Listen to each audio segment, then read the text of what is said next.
I think that should be good. Because now this is white.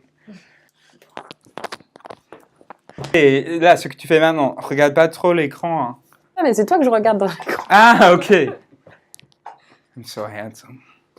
Normalement, dans les interviews, la personne qui pose les questions dirige l'interview. Oui. Pourtant, je veux éviter de donner l'impression que moi, je veux juste que tu sois là pour raconter des histoires et après, moi, je vais donner des conclusions et tout ça. Du coup, c'est pour cette raison-là que si jamais tu veux ajouter quelque chose, tu n'hésites pas à le faire. Hein. Si tu veux expliquer pourquoi les choses sont comme ça ou quoi faire, s'il te plaît, n'hésite pas. D'accord.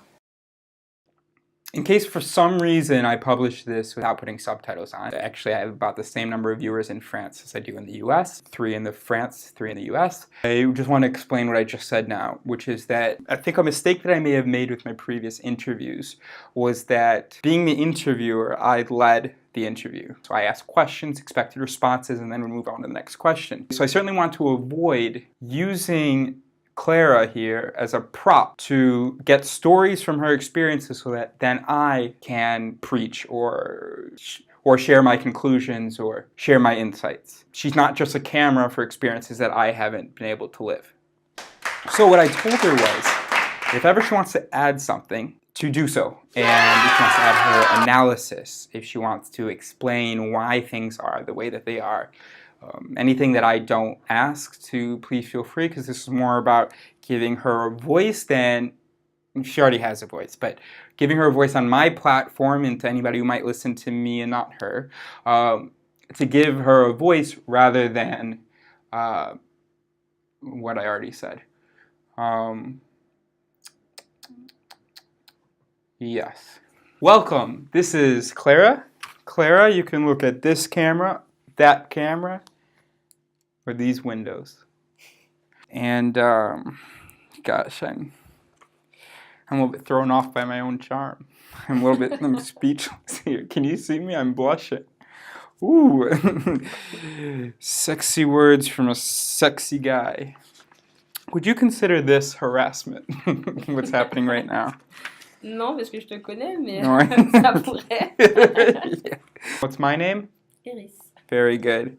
So I'm tempted to do this in English. You also speak in English? No. Okay. Je vais parler en français. Alors, Clara et moi, on se connaît parce que on est sortis ensemble pendant 4 mois, en 2016, d'avril jusqu'à août. Et ensuite... Non, tu dis pas ça. Tu dis pas ça. Pour toi, c'est quoi l'harcèlement sexuel? C'est imposer à quelqu'un de manière répétitive quelque chose qui se rapporte au sexe sans son consentement, en fait.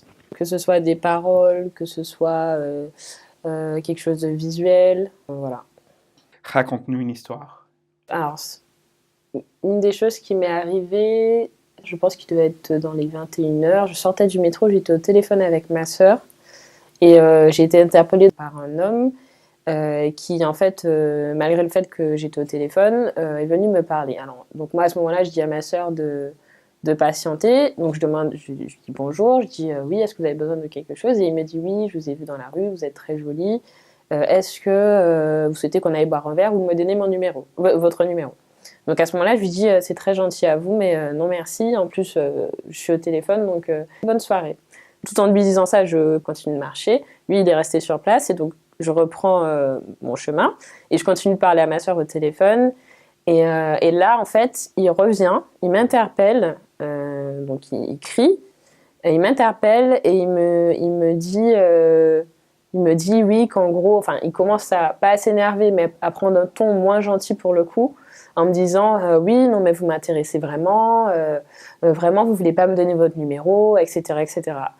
Donc à ce moment-là, moi, je raccroche avec ma sœur et je prends le temps de lui expliquer qu'en fait, je ne suis pas intéressée, que j'ai pris le temps de lui répondre que je n'étais pas intéressée, donc là, c'est la deuxième fois que je refuse, et que d'autre part, je suis au téléphone, donc je trouve ça irrespectueux qu'il m'interpelle d'une part pendant que je suis au téléphone et qu'il insiste pour que je lui donne mon numéro alors que j'ai refusé. Et à partir de ce moment-là, je considère que c'est du harcèlement dans le sens où La première fois, il a demandé très respectueusement en se présentant et j'ai refusé. Et à partir du moment où il décide, lui, de revenir à la charge alors que j'avais refusé, ben, pour moi, c'est du harcèlement. All right, so this is the second person out of the four who has said that compliment, okay, insisting, not okay. We had Siobhan, who said that compliment, not okay.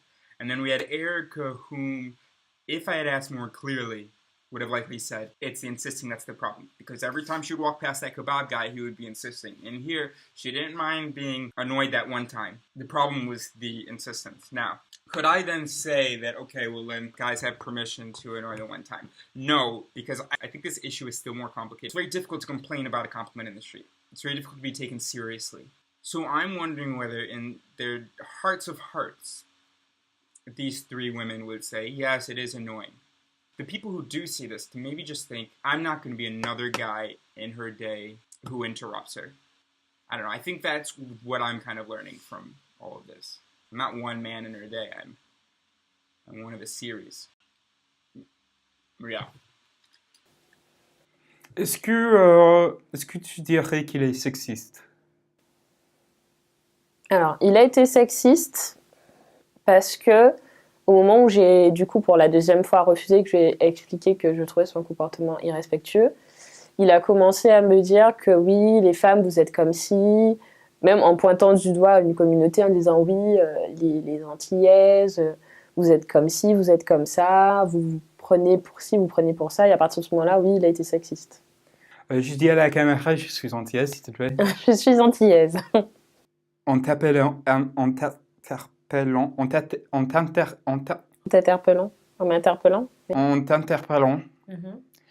est-ce qu'il était sexiste?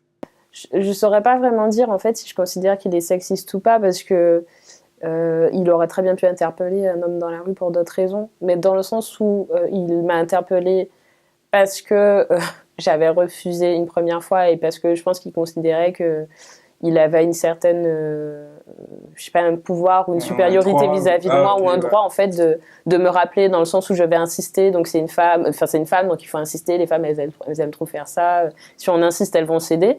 Je pense que lui, là, à partir de ce moment-là, oui, il est devenu sexiste en fait. Enfin, il a eu un comportement en tout cas qui était sexiste. I agree with that. I know what I said in my other video. I don't consider the first approach to necessarily be sexist. Definitely unaware of the patriarchy and of the fact that this woman has to deal with this on a regular basis. But I don't think the first approach is sexist. But the second approach could be. Is it just being an asshole or is it being sexist? Well, his comments about women, sexist, okay. But in thinking that he has a power, yeah, sexist. Yeah. We agree, I think, yeah. Yeah. Because entitlement doesn't always have to be sexist. It could just be entitlement. I think J'ai une dernière question à ce sujet-là. Est-ce qu'il y a des trucs que tu fais pour éviter qu'on te parle? Je me suis acheté un casque pour pouvoir avoir toujours un casque sur les oreilles et donner l'impression que j'écoute de la musique et que du coup, quand on m'interpelle, j'entends pas. Au moins, ça permet de pas avoir le type de réflexion tel que oui, t'entends pas, pourquoi tu réponds pas, t'es pas poli, des choses comme ça. Comment est-ce que ça s'oppose à tes expériences au Guadeloupe? Comment ça se passe comment ça se passe là-bas ou l'expérience ici s'oppose à... Enfin, comment poser cette question-là? Quelles sont les différences entre tes expériences ici? Clara, quelles sont les différences entre tes expériences ici et tes expériences là-bas dans les Antilles, en Guadeloupe? En Guadeloupe, en fait... c'est quelque chose qui est beaucoup plus courant en fait de se faire interpeller dans la rue. En France hexagonale, ça arrive. Après, je pense que c'est aussi une histoire de culture et de mentalité.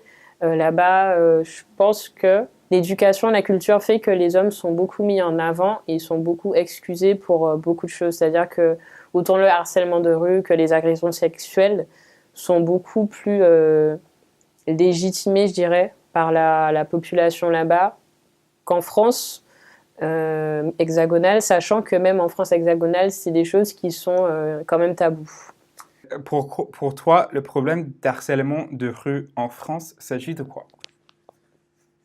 Je pense qu'il y a le fait d'être dans une société qui est très patriarcale et qui part du principe que qu'un homme est plus crédible qu'une femme, en fait, tout simplement.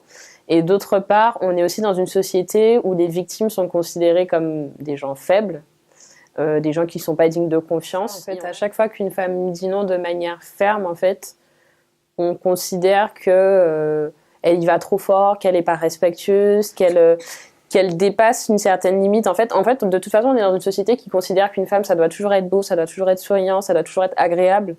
Et donc, du coup, le fait qu'une femme s'adresse à un homme de manière ferme, ça gêne beaucoup de personnes, en fait. Quand on se fait harceler ou aborder par quelqu'un, quand on répond gentiment oui, non merci, etc., c'est bien vu. La personne va dire ah, très bien, ou alors il va insister.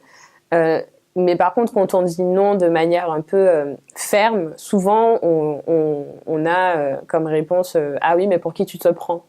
Une femme n'est pas censée répondre fermement à un homme, une femme n'est pas censée se mettre dans une position d'autorité face à un homme, en fait. J'ai l'impression qu'il y a beaucoup de ça. Si une femme fait office d'autorité, enfin, elle est mal vue, quoi. Oui, elle est mal vue. Ok. Est-ce que ça te gêne de rejeter les hommes? Je trouve ça éprouvant, en fait. Moi, je suis quelqu'un d'assez gentil, on va dire. Donc, c'est vrai que quand je me fais aborder, je commence toujours par répondre gentiment. Tu te rappelles la question? Non, pas de la question, mais de la réponse, oui. Donc, je disais... Donc, ça peut être éprouvant d'être obligé de changer d'attitude, de devoir dire un non ferme et un peu plus agressif, en fait, quand on fait face à une incompréhension, en fait, quand on est gentil, qu'on dit un non souriant, en fait. Quand on dit non avec le sourire et qu'on essaye d'être respectueuse et d'être quand même agréable dans ce refus, qu'on soit face à des gens qui comprennent pas, qui pensent qu'on se moque d'eux, ou alors qui pensent que oui, souriant, ça veut dire non. Et donc, on est obligé de devenir ferme à ce moment-là parce que, justement, c'est à ce moment-là que l'insistance, elle commence. Et du coup, ce que je disais tout à l'heure, c'est que les hommes qui abordent des femmes dans la rue, ils font une proposition, c'est une question. Donc, ils doivent être préparés à ce qui est soit un non, soit un oui. En fait, ils peuvent pas être fâchés ou ne pas comprendre s'ils font face à un non, dans le sens où c'était une question, en fait. C'est bon? Ouais. Ok. That's it, I'm done. I learned a lot from it, and that's what I should be focusing on, but I'm so happy that I finally got this out there. So the audio wasn't very good, and also I just kept screaming that I was done. I'm not going to sum up all the points for you because there are a lot, and you should hear it from them. And also I don't feel like doing editing of putting little clips of everything. I've been working this for so long. We need to chill. We need to chill with these women. Stop distracting them on their way to work, and just let them live. We don't have a right to be one of several men. Whatever. I said it all, and then Dave said what matters. So, thank you so much to Ixelua, to Erica, to Siobhan, and to Clara.